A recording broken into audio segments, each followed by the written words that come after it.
आनंद जी, देखिए जो नियुक्त की प्रक्रिया है वो दोनों जगह बड़ी दुरूह है। देखिए आर्टिकल 235 जो संविधान का है उसके अंतर्गत हाईकोर्ट के अधीनस्थ जो सबऑर्डिनेट जुडिशरी है उसकी भी प्रक्रिया यही कि जब एडवर्टीजमेंट निकलेगा लोग अप्लाई करेंगे, इसके बाद जब एग्जामिनेशन होगा पब्लिक सर्विस कमीशन के थ्रू, इसके बाद इंटरव्यू होगा।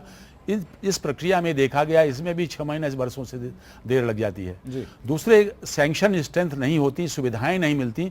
लेकिन अब जब देखा गया कि अब जागरूकता हो गई तो विभिन्न सरकार जो राज्यों में है उसके चीफ मिनिस्टर उनके जो सरकार है वो ये कह रही है कि नहीं मैं सुविधाएं प्रदान करूंगा। ये भी मैं बताना चाहूंगा किसी भी मामले में देखिए हाईकोर्ट आर्थिक दृष्टि से स्वतंत्र नहीं है। बजट एलोकेशन होता है सरकार के द्वारा, बजट एलोकेशन बहुत कम होता है, इसलिए हर कार्य के लिए उनको सरकार पर निर्भर होना पड़ता है।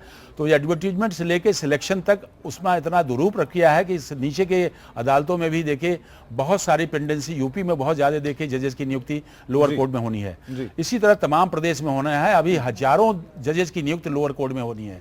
इसी तरह हाई कोर्ट में जैसा बताया 450 जजेस अभी बकाए हैं। लेकिन प्रक्रिया इतनी होती है कि देखिए कोई कंप्लेंट आ जाती है, सिलेक्शन प्रोसेस इतना मुश्किल हो गया है कि ये तो कहा जाता है कि साहब क्यों नहीं कर दिया जाता पहले शुरू नहीं। लेकिन देखिए उसमें जो स्टेप्स इन्वॉल्व है, सेंटर का पूरा अगर सपोर्ट मिलता है तो क्या चीजों को जल्दी सॉल्व किया जा सकता है? देखिए किया जा सकता है और जल्दी हो रहे हैं, लेकिन होना होता है जब नाम भेज दिया जाता है तो बहुत सारे देखिए आपसी मतभेदों के कारण, ईर्ष्या द्वेष के कारण या कोई ऐसे होते हैं रिकॉर्ड्स पर लोग कंप्लेंट शुरू करते हैं। तो एक कंप्लेंट्स का एक मान लीजिए 20 नाम भेजे गए, 10 नाम भेजे गए, कई बार 30 नाम भेजे जाते हैं हाईकोर्ट के लिए। तो अगर 2 आदमी की उसमें कंप्लेंट कर दी गई तो उसका जब तक वेरिफिकेशन नहीं होगा तब तक पूरी लिस्ट डुकरी जाएगी। इसके बाद कई बार होता है कि रिफॉर्म की जरूरत है, जिन नामों पर डाउट है खाली उनको रोका जाए, बाकी नामों ऐसा देखिए नहीं होता क्योंकि उसमें आगे पीछे लोग हो जाएंगे, क्योंकि उसमें नाम दिए रहते हैं। तो कई बार वरिष्ठता के आधार पर होता है, कई बार सर्विसेज से लोग जाते हैं उसमें होता है। हो सकता है कि वेरीफाई हो और बात उसमें निराकरण हो जाए तो वो पीछे छूट जाएगा।